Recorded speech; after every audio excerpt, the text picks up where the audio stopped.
시청자 여러분 안녕하십니까? K랜 뉴스입니다. 인천광역시가 원도심 부흥을 위한 구체적인 로드맵을 밝혔습니다. 유정복 인천시장은 21일 기자회견을 열고 원도심 부흥 프로젝트 스마트 포용도시 계획을 발표했습니다. 이날 발표된 계획의 핵심은 일하고 즐기며 사는 원도심을 목표로 원도심 혁신 3대 프로젝트와 원도심 경제기반 조성, 생활여건 획기적 개선의 3대 전략을 추진하는 데 중점을 뒀습니다. 이를 위해 오는 2022년까지 3조 원의 예산을 투입합니다. 전북 남원시 구도심의 인구 감소가 심각합니다. 공공기관 이전과 인구 감소 등이 주된 문제인데요. 남원시의회 한명숙 의원은 낙후된 도심을 특화된 사업 추진으로 활성화시켜야 한다고 주장했습니다. 전예은 기자입니다. 인구 감소와 공공기관 이전 등으로 쇠락의 길을 걷고 있는 전북 남원시의 구도심을 지역의 문화, 역사 자원과 연계해 활성화 방안을 찾아야 한다는 지적이 제기됐습니다. 남원시의회 한명숙 의원은 21일 열린 제220회 임시회 본회의 5분 발언에서 도통동 신시가지 개발, 남원시청과 남원역 이전 등으로 구도심 인구는 급격하게 감소했다며 구도심 주민 이탈이 심화되면 자생적인 지역 문화와 역사, 특성이 붕괴되고 지역 뿌리가 흔들릴 수 있어 구도심 쇠퇴는 그리 간단한 문제가 아니다고 주장했습니다. 한 의원은 주민들과의 직접적인 체감 중요성을 들어 도시재생 사업은 단순히 노후화된 건축물과 시설 정비에 국한해서는 안 되며 주민들의 합의와 소통 없이 성공하기 어려울 것이라고 강조했습니다.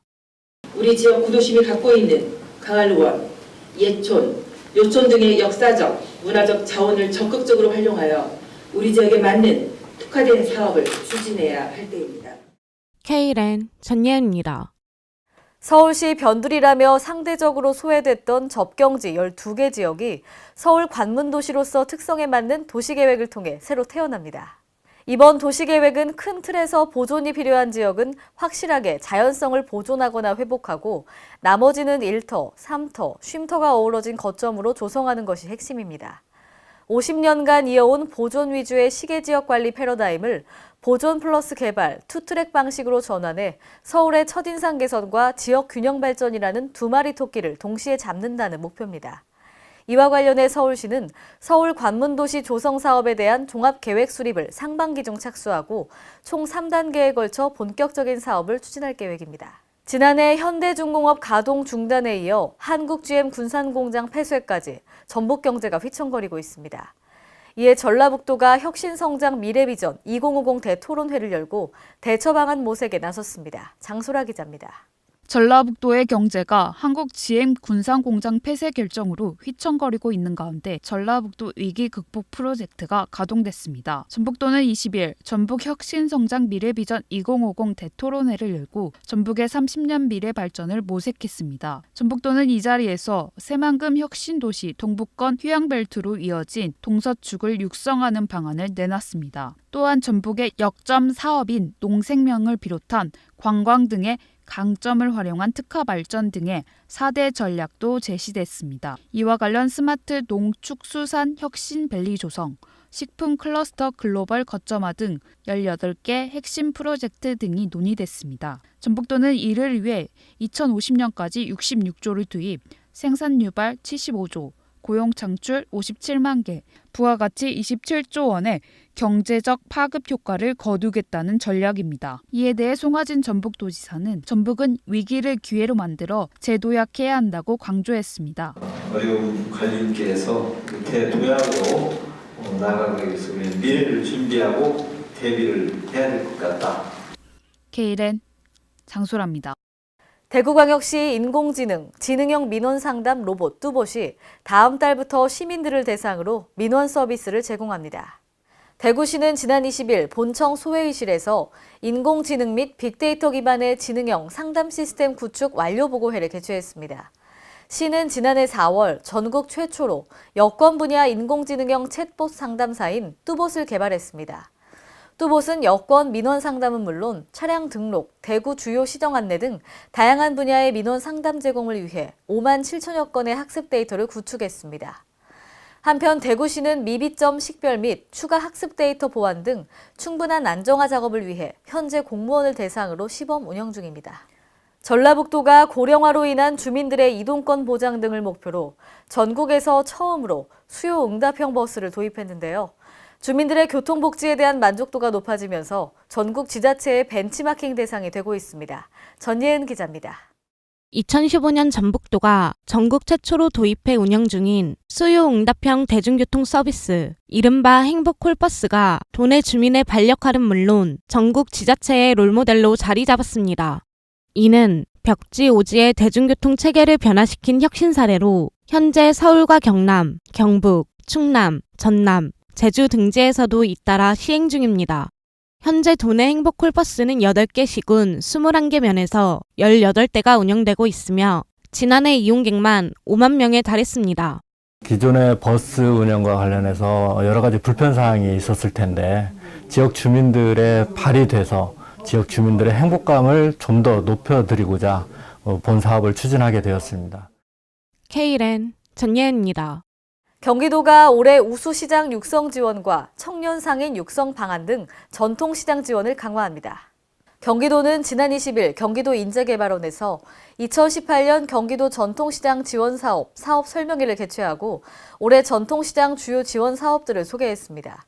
도는 올해 약 17억 원의 예산을 확보해 경기 우수시장 육성 지원 사업을 신설했습니다. 이 사업은 전통 한류문화 콘텐츠가 강조된 특성화 시장 육성과 지역사회 및 기업들과 상생 협력하는 전통시장을 선정해 2년간 지원할 예정입니다. 또 청년 상인 육성 정책도 강화합니다.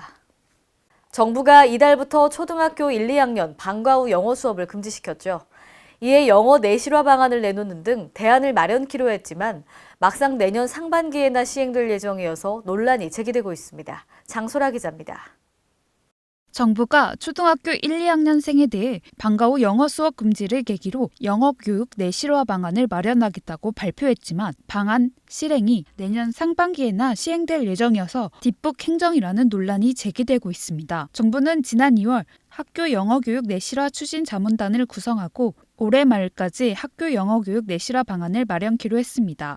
이러한 내실화 방안에 원어민 보조 영어 교사 확충과 해외 학교와 원격 화상 수업 등의 방안이 검토 중에 있는 것으로 알려졌습니다.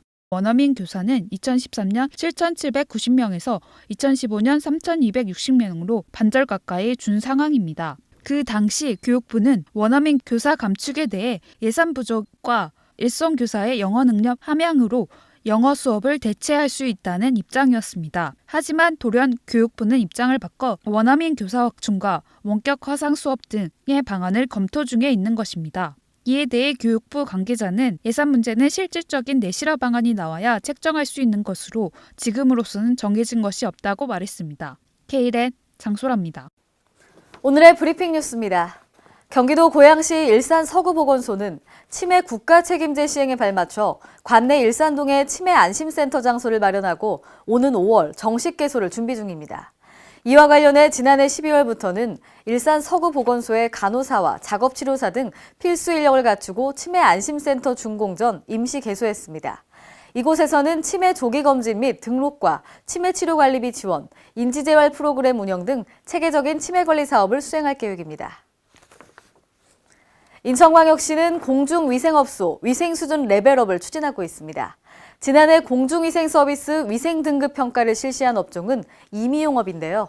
총 8,005개소를 대상으로 평가 항목에 따라 영업자 준수사항과 권장사항을 평가했습니다. 평가 결과 최우수 녹색 등급을 받은 개소는 4,268개소, 우수업소 황색 등급은 2,123개소 등으로 나타났습니다. 시는 일반 관리업소를 전체 업소의 18% 이하로 감소시키고자 목표를 설정하고 세부 추진 계획을 수립했습니다.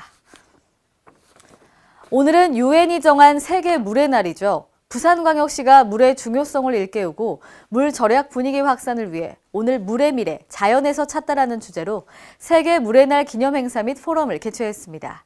이 자리에서는 자연 생태계 복원을 통한 가뭄, 홍수 등의 물 문제 해결을 강조하는 메시지를 전달했는데요.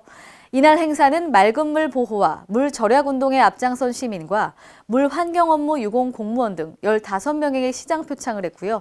2017년도 환경보전 종합평가 결과 최우수를 차지한 남구 등 5개 구군의 표창과 함께 환경보전 사업비 총 1억 원을 지원했습니다.